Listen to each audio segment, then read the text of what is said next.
You ever look at the most successful people out there and wonder, how did they really get to the top?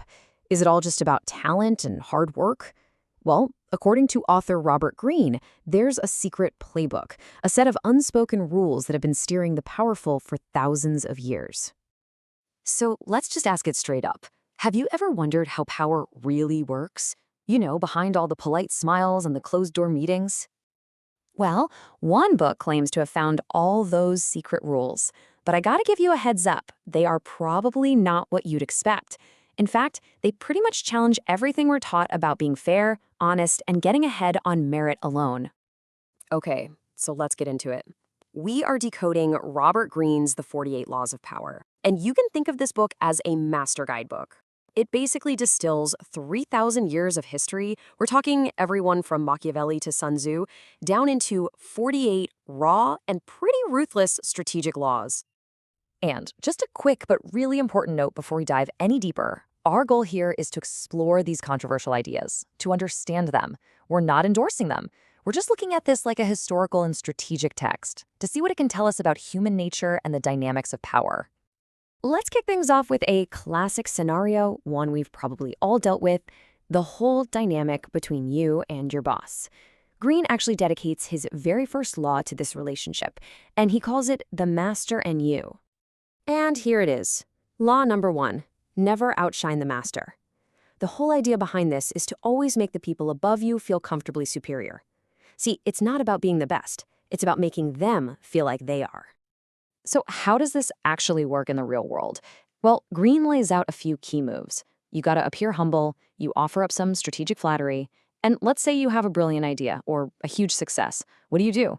You make sure to attribute it to their amazing guidance. It's all about managing these really powerful and often irrational emotions of envy and insecurity. Because, a superior who feels threatened doesn't see your talent. They just see a threat to their position. Greene tells this absolutely wild cautionary tale to illustrate the point. There was this guy, Nicolas Fouquet, the finance minister for King Louis XIV of France. He threw this unbelievably over-the-top party, all to try and impress the king. But it backfired, big time. The king felt completely upstaged and threatened, and the very next day, Fouquet was arrested and spent the rest of his life in prison.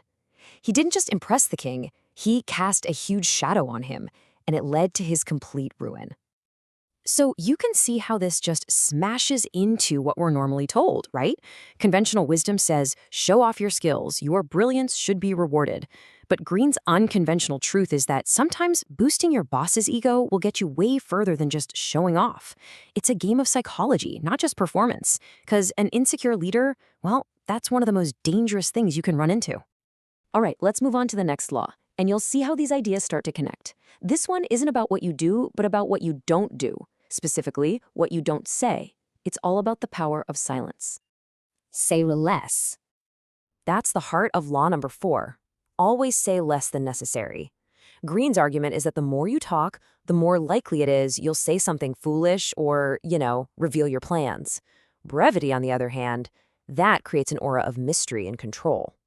This quote from the book really nails it. Power is in many ways a game of appearances. See, when you say less, you create this vacuum, and people just rush to fill it with their own ideas. They might think you know way more than you do, or that you've got some deep secret strategy. Your silence basically forces them to interpret your intentions, and in doing that, they often give you way more credit and power than you actually claimed. So here's the big takeaway again. Look at this contrast. We're always told to be open, be clear, explain ourselves to win people over. But Greene's take is that silence and quick, decisive action actually command more respect. It keeps you in control of the information and can make you seem a lot more powerful than you might really be. The first 2 laws we looked at were about managing other people, either through your actions or your inaction. This next one is about managing the one thing you can truly build for yourself, an inevitable asset that Greene says is your most powerful weapon of all, your reputation.